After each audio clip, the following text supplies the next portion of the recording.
centre médical covid-19 Andotapenaka iray andro nisokafana efa manao rano lava ny fitarainana.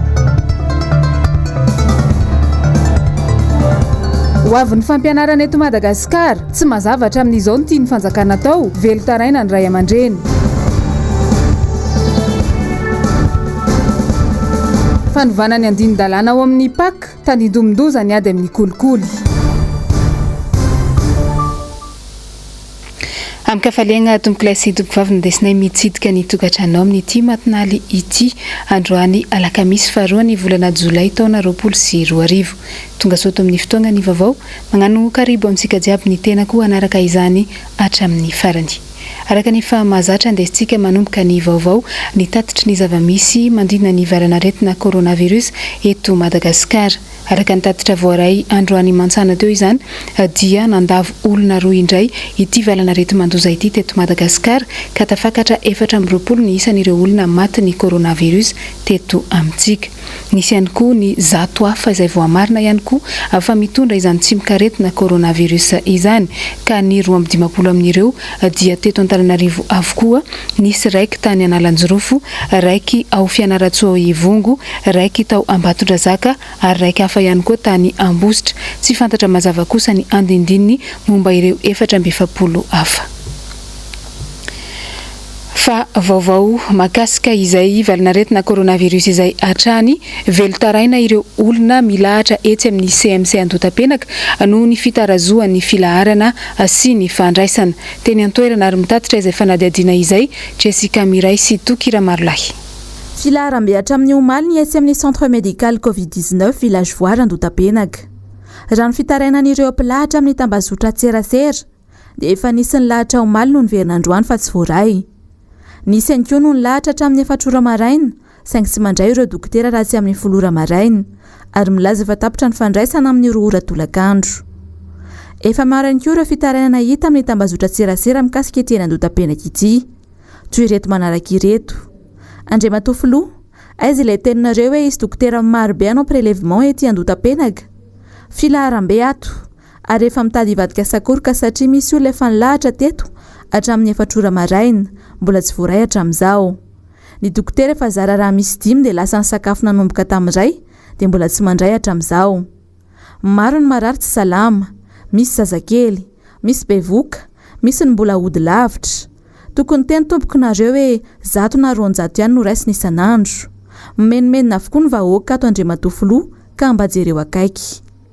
Eo ihany koa ny hoe raha mieritreritra ny ho any Andotapenaka aza mandany andro izany makany raha tsy efa sura hoe vo. Raha 0 symptôme, 0 prélèvement ary tsy misy dokotera manana fitsapana fanana ao. $40 hono ny vidin'ny test iray ka rehefa misy symptôme ihany vao misy prélèvement. Raha vita test ianao dia misy miantso afaka 3 andro raha sanatrika positif. Raha negatif kosa dia tsy misy miantso. Fantatra fa efa misy ny ezaka ataon'ireo mpitsabo amin'ny fandraisana ny marary fa mila paikady matotra amin'ny fifehezana ireo olona tonga milahatra hanao fitiliana mba tsy hiparitahan'ny covid-19 sy hialana amin'ny fiandrasana ela. Mianaka izay tsy izy ny covid-19 eto amintsika amin'izao. Maro ireo fepetra izay napetraka zaingy zary lasa fampitahorana ho an'ny vahoaka ihany izany araka ity fanadihadiana tanteriny Indriamahefa sy Andra Kotomalala ity. Miamitombo izay tsy izy nisan'ireo olona mitondra ny tsimikaretana covid-19 eto amintsika. Ny androany fotsiny izao dia efa 100 ireo tranga vaovao ka ny 210 amin'ireo dia avy eto Antananarivo. Ny tombo roa ihany koa ny nody mandry. Entitra ny fampanarahana ny fepetra hisorohana ny tsy hiparitahan'ny ity valanaretina ity ho an'ny vahoaka. Misy ireo ampidirina violon mihitsy raha vao tsy manao artava. Miditra forera avy hatrany kosa ireo fiara, indrindra fa ireo taxi be ka tsy manaraka ny fepetra na apetraky ny fitondrana. Mbola voarara ihany koa ny famorina olona mihoatra ny 50. Fa natao an'iza nefa ireo fepetra ireo? Tsy karitra mantsy fa tsy manaja izany ny hetsika izay nataon'ny fitondram-bajakana. Ny 20 Jona lasa teo dia manodidina ny 200 ireo nasaina. Omaly nandritra ny fitokanana ny centre médical covid-19 hita maso ny amaroan'ireo olona nanatrika ny lanonana tetsy Andotapenaka. Mahavakisaina ihany koa anefa ny nahita ny fanambaran'ny filan-kevitry minisitra fa natao visioconférence izany fivoriana izany anefa tsy mihoatra ny 30 no manatrika izany raha 420 ireo nambaran'ny gouvernement Saint Christian amin'izao fotoana. Dia ahoana anefa ireo mpiasa tsy maintsy miasa? Ary ahoana ny amin'ireo mpianatra tsy maintsy mianatra? Ahoana ireo olona tsy maintsy mandeha mitadiny ihany koa any isan'andro? Ireo taksi be tsy maintsy mianto tena hividy zel. Rehefa inona zany no arahana ilay fepetra ary natao aniza izany? Malona izay valana retina izay hatrany dia maro ireo mpiasa amin'ny orinasa tsy miankina no manontany tena ny amin'ny dingana tokony arahan'izy ireo mba ahazoana ilay taratasy ahafahany tsy mamonjy ny toeram-piasana ho an'ireo mpiasa izay marefo ara-pahasalamana. Inona avy ary izany fepetra izany? Nanantona hosti iray teny Behoririka ny mpanao gazetinay androany. Hoarantsika ny fanadihadiana nataony Miradora Benjamina sy Tahiriniana Ranarynirina. Ny 7 Jona lasa teo dia namoaka noty ny ministeran'ny asa, ny fampananana asa, ny asa-panjakana sy ny lalàna sosialy fa ny mpiasa rehetra manana soritra aretina na toe-pahasalamana mety anamora ny fifindrany na anasarotra ny fitsaboana ny aretina vokatry ny otrikaretina COVID-19 dia tsy mahazo miasa mihazo ny toeram-piasana mihitsy. Ity noty kosa nefa dia manipika mazava tsara fa tsy maintsy voamary ny dokotera avy amin'ny toeram-pitsaboana misahana ny mpiasa nankatoavan'ny mpampiasa io toe-pahasalamana io. Ny hosti ny toeram-pitsaboana ankatoavan'ny ankamaroan'ny mpampiasa. 303 ireo orinasa mpikambanao ary 303 ireo mpiasa afilie. Nametraka fepetra entitra ity toeram-pitsaboana ity ho an'ireo mpiasa izay heverina fa marefo ka tokony omena ny taratasy tsy ahafahany miasa. Marary zany matsapa teny izy hoe za ao anatin'io satria fatany ny aretiny. Dia makaty amin'ny hosti izy miteny hoe za anisan'le personnel na personne vulnérable dia misy taratasy fenona ty amin'ny hosti engagement. Zany hoe zay zany dossier nefa ty aminay dia fantatra mihitsy hoe izy tokotrany izy na tsy izy. Raha izy moa zany izy tafiditra ao anatin'izy dia manao an'izay lettre d'engagement zay izy hoe le vœu secret médical momba tenenao any amin'ny mpampiasa dia misy taratasy fenona zany ty amin'ny hosti. Une fois zay levé dia tsy tompona andraikitra ntsony ny hosti fa azo ny hosti atao tsara milaza any amin'ny mpampiasa azy hoe ty olo ty ao anatin'le vulnérable dia noho izany azo ny hosti atao tsara manome azy an'le le repos médical ao anatiny latsaky ny 5 andro arakaran'izany. Vulnérable doa nefa efa pakaty amin'ny hosti zany hoe tsika moa efa informatisé tanteraka dia jerenao anatiny base de données fotsiny dia hita hoe reto zany le olona ao anatin'izy. Dikan'izay raha misy olona tonga tika ilaza hoe za vulnérable ohatra ao anaty dossier tsisy momba n'le aretina mihitsy na kely ary dia anjarana indray mamoaka hoe garantiran'izay zany hoe tsy vulnérable izy matoy izy zany averina miasa dia tsy ao anatin'le liste na olona vulnérable. Dikan'izay raisy ny hosti an-tanana ny responsabilité amin'izay. Tena anjaranay tanteraka fa responsabilité rehefa averina miasa izy dia tokony hiasa izy fa tsy vulnérable. 700 ireo fitiliana natao tato, 520 ny pozitif. Ny hosti dia efa vonina mandrakariva hitandro ny tsy hiparitany ty valana aretina ity ho an'ireo tonga ao aminy. Arakarak'izay isa nomeny fanjakana ihany no ahafahanay manao an'le test. Ny prélèvement ny ataony hosti fa ny test amin'ny fanjakana ihany manao azy. Zany hoe ataonay ny prélèvement dia alefanay any amin'ny fanjakana le izy dia izy ihany manao an'le izy dia avy eo rehefa mivaly dia alefany aty aminay ihany ny valiny. Fa ny fitaovana rehetra aloha hatreto dia mbola maraka ny hosti miato tena zany ao anatin'ny fitaovana ampiasaina amin'izy ireny. Efa diso mianaka loatra ty valana aretina ity. Tsy mitsahatra ny mamerimberina ny afatra ny dokotera. Fotoana zao tena hoe hitandremantsika satria miamafy le aretina mbola tsy tonga amin'le sehatra hoe hijanonantsika mbola miakatra izy. Dikan'izay fotoana mba miangavy ny olona rehetra zany mba andray fepetra entitra amin'ny resaka hoe reny le mesure barrière satria nene dia fampy. Raha mijerina reo mpiasa ny hosti rehetrarehetra tena hoe hatrany atapindoka hatrany am-paladiny fiarovana satria izy no misehatra voalohany atao hoe eo anatrehan'ireo marary reo. Fa itsika koa zany tokony hiezaka amin'ireny ny orinasa tsirairay ny organisme sanitaire tsirairay dia tsika olon'ny pirenena mihitsy mba miangavy mba ho ajaina le farafaratsiny le mitondra arovava sy arorony io satria avy any ny teny hifindran'ny aretina voalohany rehefa any anaty bus mba tokony mitandra ntsika rehetrarehetra aza atao haingony fotsiny izy fa tsy natao haingo io fa natao fiarovana. Sehatra iray anisany misedra olana ihany koa vokatry ny fianaky ny COVID-19 ny tontolo ny fampianarana eto amintsika. Nanontany iray aman-dreny ary nanantona sekoly nanao fanadihadiana mandidina izay androany Iravo Razafy Mahenina sy Mathieu Princy. Sarotra ho an'ireo ray aman-dreny aminavina no avin'izany any ankehitriny tsy efaritana rahateo hoe hatramin'ny noviana no hifarana ny ady atao amin'ny COVID-19 indrindra fa mibetsaka ireo marary. tsy mazava ihany koa ny tiany fanjakana atao amin'ny fampianarana toy ny dadim-panadinana ofisialy sy ny mahakasika ireo mpianatra tsy manala fanadinam-panjakana. Ka io zany no manahirana ny amin'ity taona ity zany raha ataoko hoe no avy ny fampianarana satria na itsika zany mijanona satria ny menaky ny aitsika no alefa andrato an'le fanadinana. Amiko zany raha ho anahy manokana raha ohatra ka hoe fahafatesana izay no tambiny dia aleoko na ho taona fotsy zany ty dia aleo mihiboka any an-trano aloha.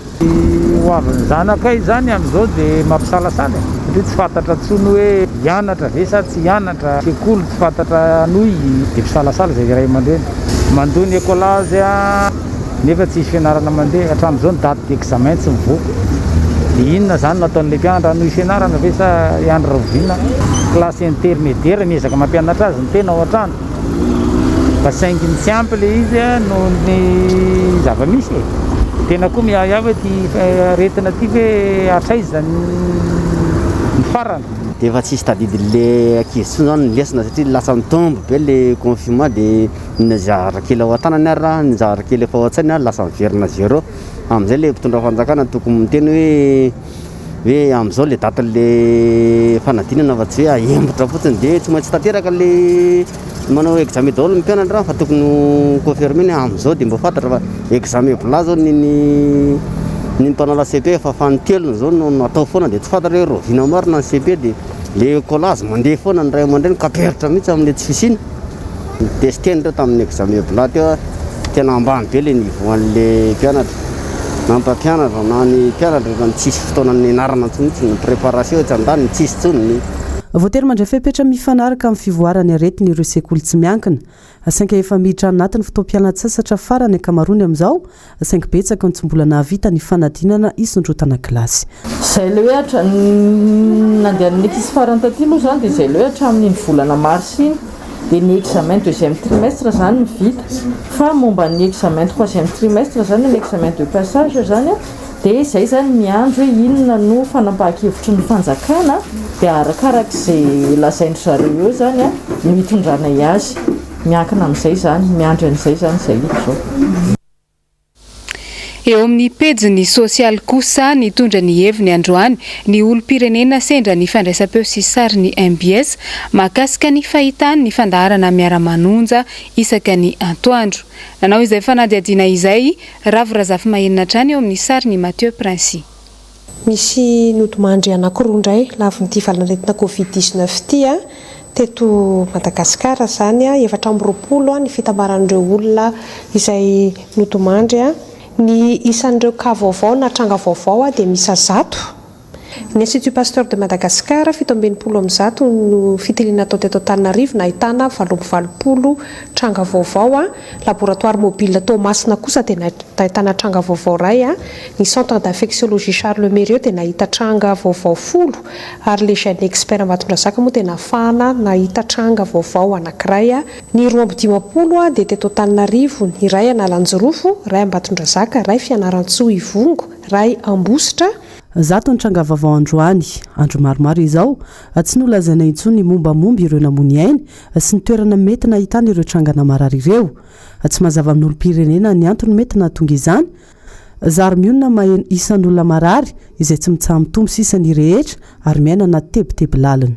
Tokony ny fahazavoaka anazy aloha dia tokony tenenina faritana tsara ilay plasy misy an'ilay olona marary sy ny plasy misy ilay olona maty mba hitandremany tsirairay aby. Hoe fatra ohatra hoe 67 dia faritana fatra misy ilay 67 satria amin'izay ny olona afaka mitandrina tsara ilay aretina zany.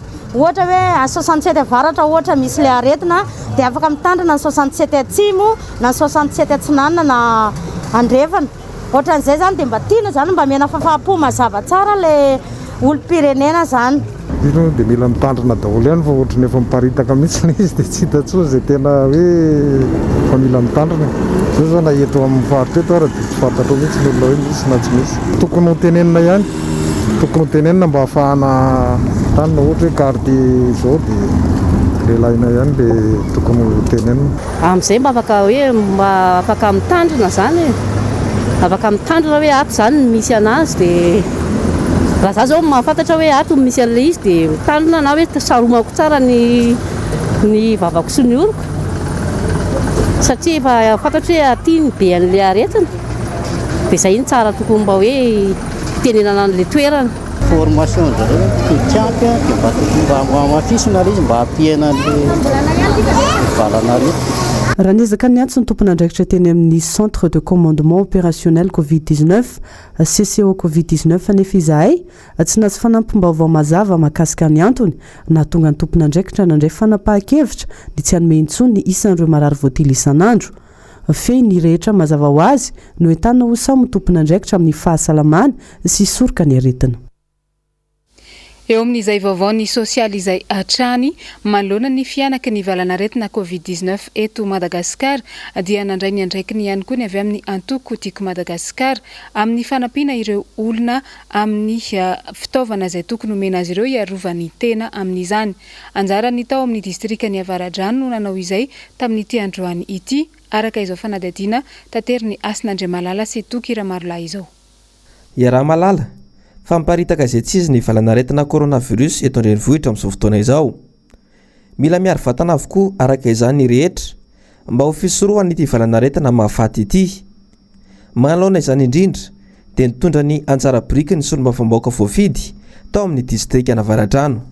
Natao izany satria matsapa ny tena fa manana didy ary eto dia manao fisorana an'ireo atao hoe orinasa izay misy aty amin'ny distrika Navaradrano izay tena nanampy be koa tamin'ny fanomezana ireny kasibosy ireny nahafahanay tsy njara an'izy ireny zany eny amin'ireny atao itsika hoe vahoaka tena tsy mandady arona vahoaka sahirana koa izy ireny dia izay no anapahana hevitra hoe aloha mamonjy ny mpiarabelona dia manentana sady ihany koa ny vahoaka Navaradrano indrindra itsika rehetra izay miaina eto amin'ity faritra Navaradrano ity aloha ireo olona mba atao izay fomba tsy dia ivoahana ny trano loatra satria tsy misangy ty aretiny ity fa tena hoe tena mamely izay olona hitany rehetrarehetra. Ambohimangarova, Talata Volonondry, Ambohitrabiby, Akadikely, Sabotsinamena, ireo ny komina voatety androany ka nahazo ny anjarany avokoa ireo olona izay sendra mpiara-miasa amin'ity solombavambaoka ity.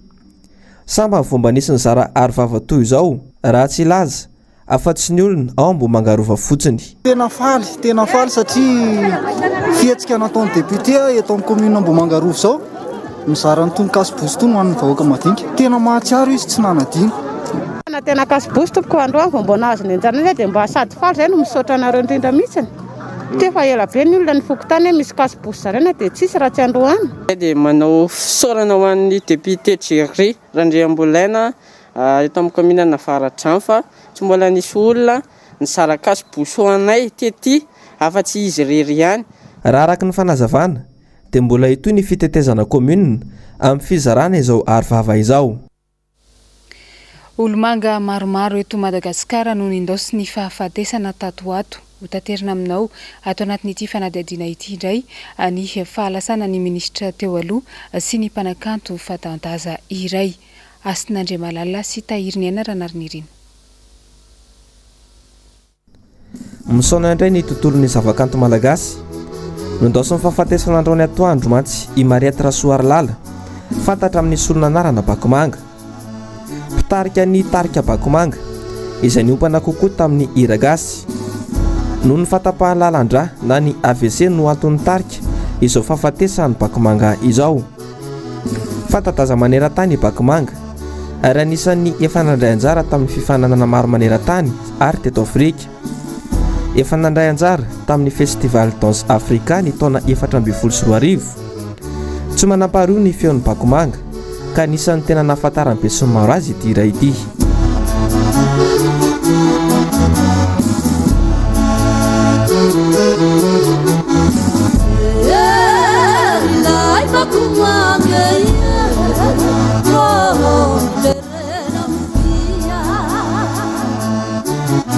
Verolomanga ihany koa ny tontolon'ny politika eto Madagasikara. Nody mandromaly ihany koa mantsy ny Dr Emmanuel Rakotovahiny, Prime Ministre tamin'ny fitondran'ny Professeur Zafy Albert. Ny taona 2017 ka hatramin'ny 2017 izy no nitana io andraikitra ama Prime Ministre azy io rehefa nandalo krizy ny firenena. Efa nitana andraikitra maro teto amin'ny firenena tompoko lahy Emmanuel Rakotovahiny tamin'ny krizy ny fanonganam-panjakana ny taona 2020. Izy no nitarika ny mouvance Zafy Albert tamin'ireny fifanarahana no karakarainy ny vondrona afrikana tamin'ny 2024 ireny. Fantatra fa nodimany androany ihany koa ny Général Charles Sylvain Coutoarson manamboninahitra malagasy efa minisitry ny atitany teo aloha, efa minisitry ny tontolo iainana, ny rano sy ny ala ihany koa izy. Efa nisahana toeran'ny filohan'ny filakevitra ny fampihavanana malagasy ny tenany ary efa loholon'ny Madagasikara ihany koa. Izahay eto amin'ny MBS Radio Télévision dia mirary fiononana feno ho an'ny fianakavian'ireo olomanga firenena nandao ny tany ireo. Fa misy ihany koa ny vaovao mampalahelo izay voaray tamin'ny androany nodimandry tamin'ny androany maraina teo i Andry Anjafy Gabriel Etiennette na i Madame Gabi izay mpanolontsainy ny tanàna n'Antananarivo renivohitra lany tamin'ny anarany Antoko Tiako i Madagasikara. Izay eto amin'ny onjam-peo sy fahitalavitra MBS dia manolotra sy manantitra ny fiononana feno ho an'ny fianakavian'i Madame Gabi. Fa nahitana savorovoro androany teny amin'ny tokotany andrefany mananjara no ny fikasana tompon'andraikitra iray anala ny sefokotany ao antoerana. Mitatitra n'izay fanadadiana izay Injavandriamahefa andeha rahantsika vetrany. Matety pitranga eny anivon'ny fiarahamonina tatoato ny resaka fanesorana ireo sefokotany sasatsasany eto an-drenivohitra. Fanapahan-kevitra izay toerin'ny pramonina. Toy ity tetsy amin'ny fokotany andrefan'ny mananjara ity izao dia tonga nirohatra teny amin'ny birao fokotany ny akamaroan'ny mponina no tarihan'ireo sokiolona teny an-toerana. Aperinasa aloha izy lohatra amin'izao ny amin'ny fieritreretana anazy dia navita zavatra betsaka teto amin'ny fokotany. Tsy nisy zavatra hoe klosy teto na hoe alatra na ohatrohatran'izany izy tanora nefa ny mahagaga hoe ahoana no anoloana anazy. Noho izany dia tsy manaiky an'izany zany izay zokiolona. Ireo moa izany izay solotena ny zokiolona ireo fa mbola ho avy ny maro. Fa raha izao kosa moa tompoko miala izy dia ngamba dia vao maika hitsotra ny vakitrano sy ny vonon'olona sy ny sito mahery ety amin'ity tanàna ity amin'izao fotoana izao. Tsy hitako izay eloka vitan'izy ireo nefa dia tsy haiko hoe lonilonina ohatra hoe tsy fitiavana manokana fotsiny mahatonga misy hoe olana amin'ilay présidence ilay olona manongana dia izay ny alany dia izay nanalana. Olona tsy monina eny amin'ity faritra ity akory no kasain'ireo tompon'andraikitra ho atao sefokotany. Ny olona ndimby an'ilay adjoint sefokotany olona tsy monina ety amin'ity toerany tikatra zany fa olona fokotany nambobarikely. Zay zany ny tena mahavariana hoe tsisy olona tsony hoe zany ety amin'ilay toerana ity mahatonga an'izay zavatra izay ho lasa ohatran'izay ilay zava-misy. Zay zany ny zavatra mampalelo amin'izy ity. Nefa mory zareo zany tonga dia mitondra huissier avany, mitondra olona avany zany ilay olona mieritreritra ny anala an'ilay aniny eo. Somary tezitra ihany moa ilay olona zany. Zay zavatra niseho teto amin'ny fokotany ity. Lafim-baovao hafa kosa namoaka fanambarana ny vovona ny fiarahamonim-pirenena mifototra amin'ny ady amin'ny kolikoly eto Madagasikara androany. Nisy ny hevitra izay niainga mikasika ny resaka ady amin'ny kolikoly. Miradora Benjamina sy Andry Rakotomalala. Akory ny atairan'ny vondron'ny firaisamonim-pirenena raha naheno fa misy fikasana hikitika ny lalàna mikasika ny fananganana ny rafi-pitsarana manokana amin'ny sahan'andra rakolikoly eto Madagasikara. Andiny dalàna enina amin'ny feny pôle anticorruption ny PAC no tena voakasika. Ny olana nefa tsy misy malala ty fanovany ity enina ny membre ny gouvernementa sasany aza fa dia avy dia nalefa olanina eny amin'ireo député hoy ireo firaisamonim-pirenena. Izay nefa tsy nare mihitsy ny momba nio zany hoe aiva eo anatin'ny ordre du jour-ny Assemblée nationale io zavatra io dia izay nataitra be anay aloha voalohany dia nitenen'ilay olona manaraka an'izay hoe ary tena nahavariana anay zany dia hoe tsisy nafantatra an'io mihitsy na niry zareo anatin'ny ministère en justice direction en législation ohatra zany service tsy mahafantatra akory hoe andalo any io volavolan-dalàna nitsinan'io zany. Dia ny zavatra iray tena hoe nampiahanay zany na tonga anay namoaka n'iny fanambarana iny miaraka amin'ireo fiarahamonim-pirenena hafa miara-miasa aminay moa zany dia hoe ty lalàna nametraka amin'ny PAC ty tena anisany hoe andry akina ny ady amin'ny kolikoly eto Madagasikara. Manaibe ireo firaisamonim-pirenena ny amin'ny ho avy ny ady amin'ny kolikoly eto Madagasikara. ambety teny fitondrana kehitriny hoe hiady amin'ny kolikoly tsy misy antra ho an'ny kolikoly sisy kanefa le institution mipetraka miady amin'ny kolikoly ara na iananao ny budget zany na okitianao indray koa ny indépendance dia an'le mampiay azy na tonga nenanao an'iny tena ataoko hoe hika le satria taitra izay. Ny telopolo jona no natolotra ny anteny meram-pirenena ity volavolan-dalàna ity.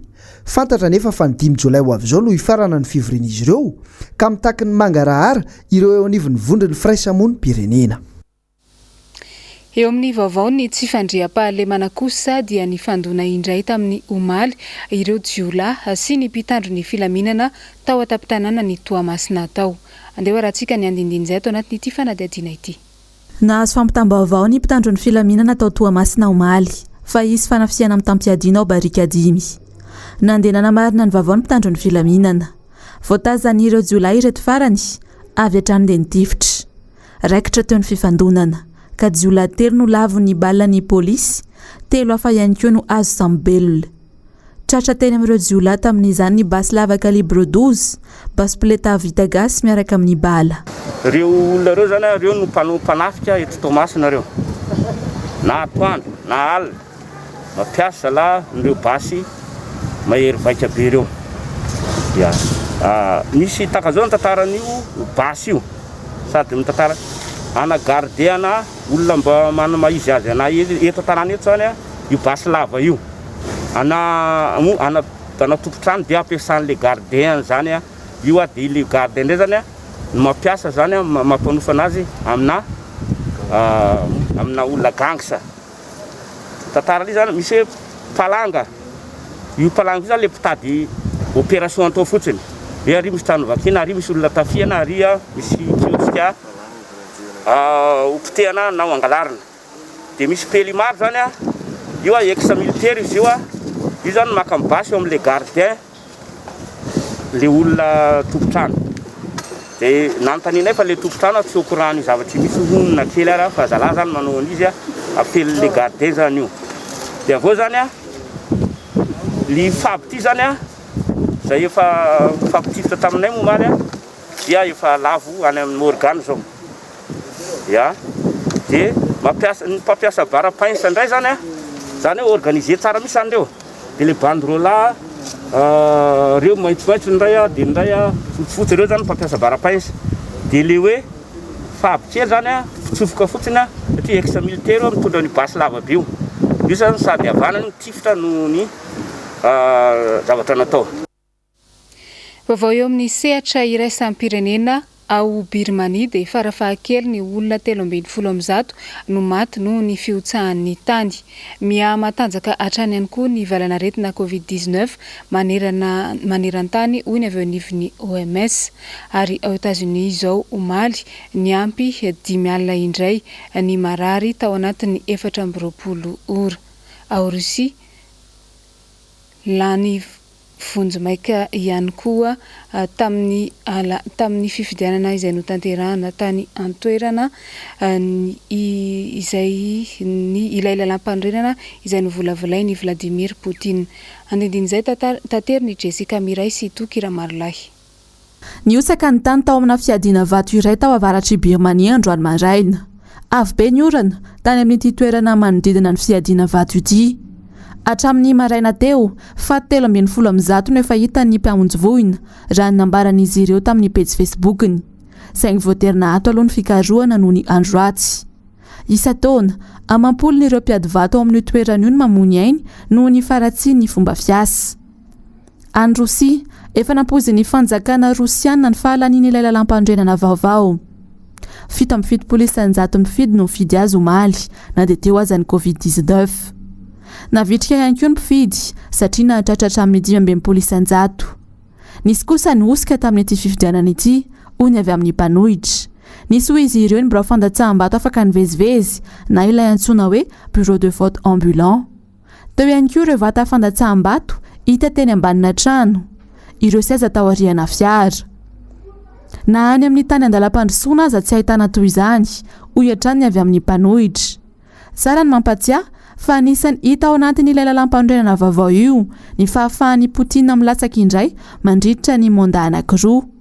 ny amin'ny taona 2024 sy ny taona 2024 izany hoe afaka mijany eo amin'ny fahefana izy hatramin'ny taona 2024 fa maneran-tany kosa mitoetra ny ady amin'ny covid-19 nilaza ny OMS Somaly fa miahenjana hatrany ity valana aretiny ity hatramin'ny poirany ity aretiny ity izao enim-bolana lasa izay tany Chine olona 10.4 tapitrisany hoe fatratrany maneran-tany ary 3.704 alina sy 10 mihetsy ny olona matiny tao anatin'ny herinandro izay mahery ny 4 alina sy 1 hetsy isanandro ny olona tratriny aretina hoy hatrany OMS.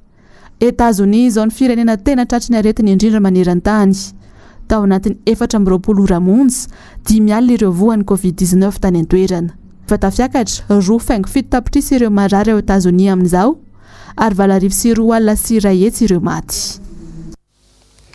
Inany koa no nandesitsika namarana ny vaovao tamin'ity niany ity mankasitraka anao nanaraka izany hatramin'ny farany mametraka ny veloma samy tsara ho amin'ny manaraka indray tompo klasy tompo vavy.